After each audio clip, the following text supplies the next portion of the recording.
Testing, testing, testing. We need more testing. Or do we? Since I've been mentioning in some of my videos that I really don't trust the testing, the diagnostic testing and assay data that's going around, I haven't seen a lot of I really haven't seen any other videos going deep into the testing and why you might want to reconsider the trustworthiness of this data. I figured I'd go into some details here in this video, and I've got some documents to share on this subject. So we're going to get into that. We're going to get deep in there.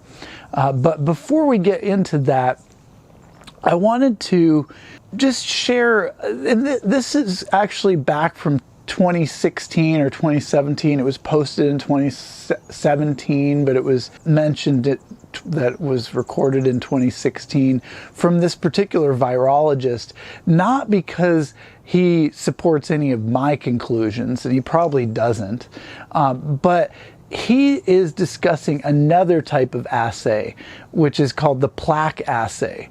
And this is a different type of assay that actually does count the amount of a virus within the testing, whereas the RT-PCR test, the real-time polymerase chain reaction test, actually doesn't test for viral load. It's just like testing for the basic presence of the nucleotides and the presence of viral signatures. So it's not really giving us, in my opinion, and again, when I make these videos, I need to make this disclaimer. I am not a professional, so this is purely for entertainment purposes only. So keep that in mind. This RT-PCR test is not actually testing for viral load. So it doesn't test for the amount. It just tests for the presence. So with that in mind, does that mean that all these numbers that are being thrown out in the media are really meaningful numbers? Anyway, so let's hear from this virologist. And again, this predates all this current stuff. So this is not about the current situation going on, but it just shows what he has to say about this other type of test that he seems to prefer over the PCR testing for this specific reason. We can use PCR polymerase chain reaction to determine how many viral genomes are present in a sample. These assays are quick, with the exception of electron microscopy, but they don't tell you how many infectious viruses are in your sample. Any virus stock contains a mix of both infectious and non-infectious particles. The exact ratio depends on the virus. For my favorite virus, poliovirus, about 1 in 300 particles are actually infectious. That number is higher or lower for other viruses. When we measure virus particles, we are determining the number of infectious and non-infectious viruses in a sample. Measuring the number of infectious virus particles requires an infectivity assay, and my favorite is the plaque assay. Here is an overview of how it works. First, we infect cultured cells with a range of dilutions of our virus, and then we cover the infected cells with medium containing agar, which is a jelly-like substance produced from algae. The presence of agar makes the medium semi-solid. This is important because when viruses are released from a single cell, they will be restricted to infecting neighboring cells by the agar. If the cells were covered with a liquid medium instead, the virus particles released from the first infected cells would go on to infect all cells in the entire culture, and we'd never be able to count individual infected cells. The formation of a plaque is shown in this series of drawings. You can see first a single cell is infected. Viruses released from this cell go on to infect neighboring cells, and so on, causing the zone of cell killing to increase in size until it's visible to the naked eye. After an incubation period, which varies from hours to many days, depending again on the virus. We've removed the agar overlay. There's now a clearing where the cells have been killed by virus infection. These clearings are called plaques, and we can count them and express the virus titer in terms of plaque-forming units per ml or PFU per ml. The plaques are then visible as clearings against a purple background, clearings where the virus has killed off all the cells. Calculating the virus titer is easy. In this example, there are 17 plaques on the countable plate. The other plates have too few or too many plaques to count.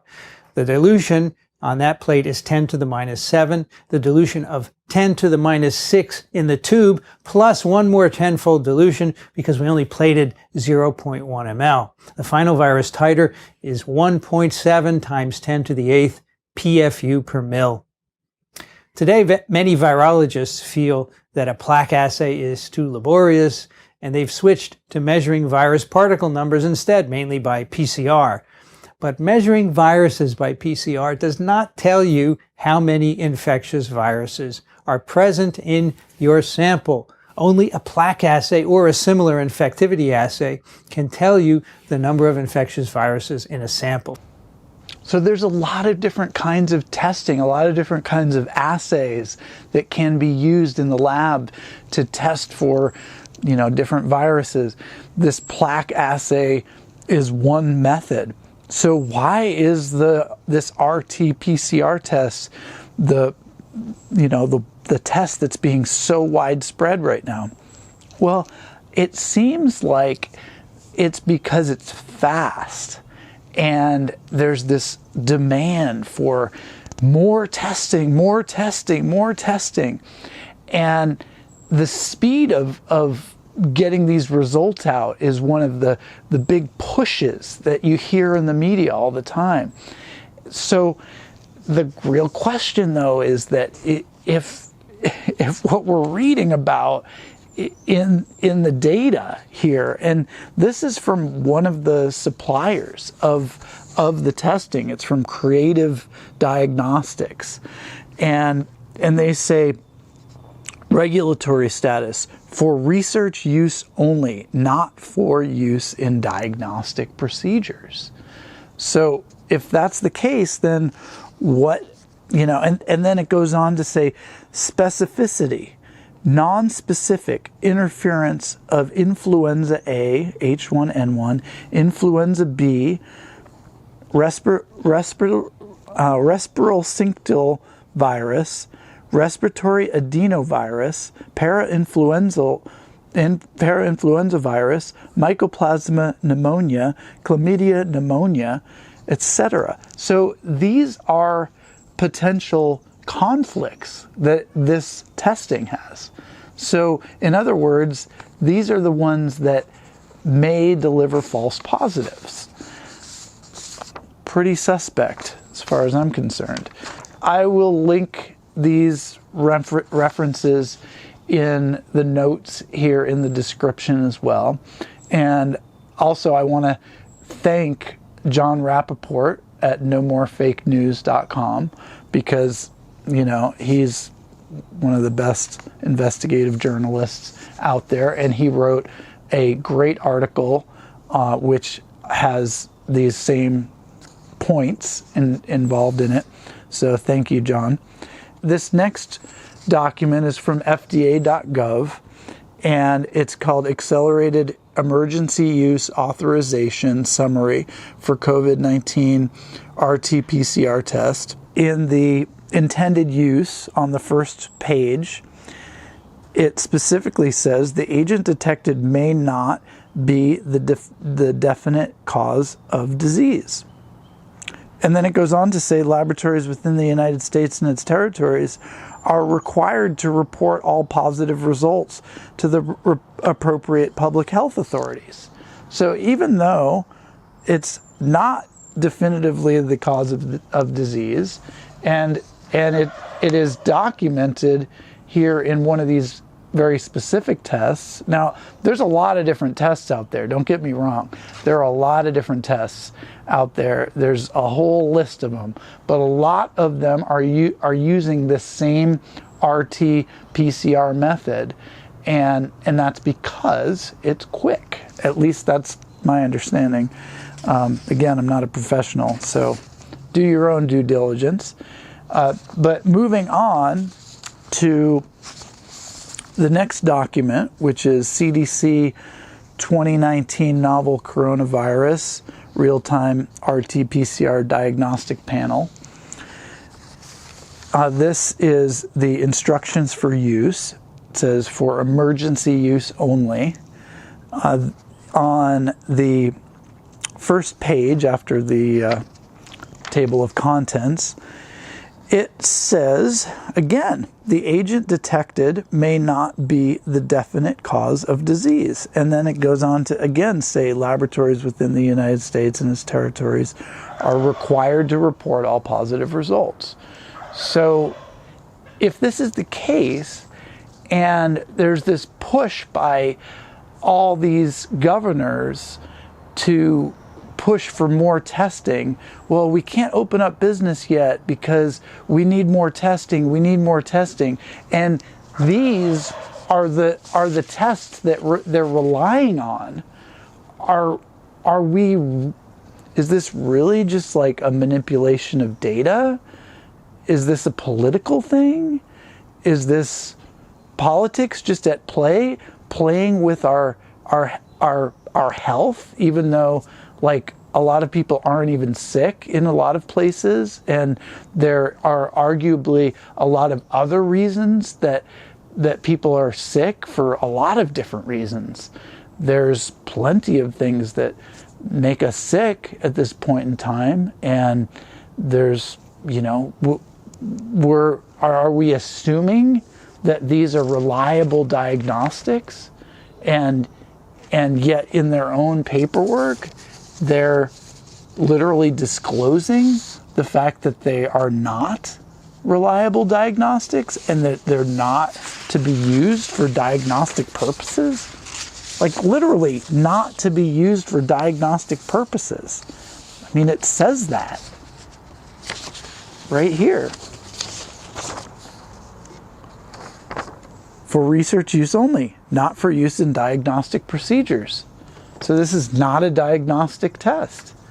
And yet the data that's being taken from these tests is being spread in the media as all these people are infected, even though they don't have any symptoms.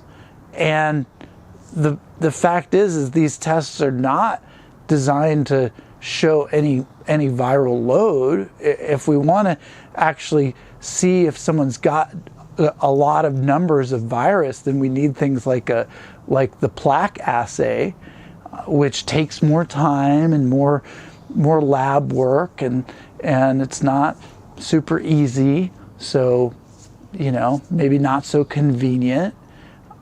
But if it's more accurate and would actually show the data that we need, is that more appropriate?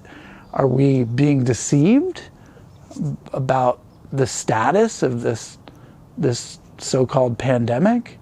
I mean, if the governors are pushing for more testing like this, and you know, when they actually execute all this testing, what does it really mean? Does it mean anything? You know, that's the real question. Thanks for watching part 1 of this 3-part video series. And in part 2, we'll explore deeper what exactly is a PCR test, and how are these tests administered, and what are exosomes and how this is important in this particular discussion.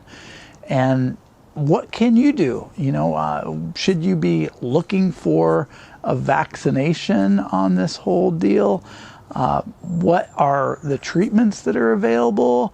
And, you know, a lot of other related topics like that are covered in part 2. So check out part 2 and check me out at healthharmonic.com, and you can see some of my blog posts at knowingthetruth.com. And yeah, and if you found this useful and helpful, go ahead and share it with your friends in various social media places, and subscribe and all that kind of stuff. And I'll see you in part 2. Thanks for watching.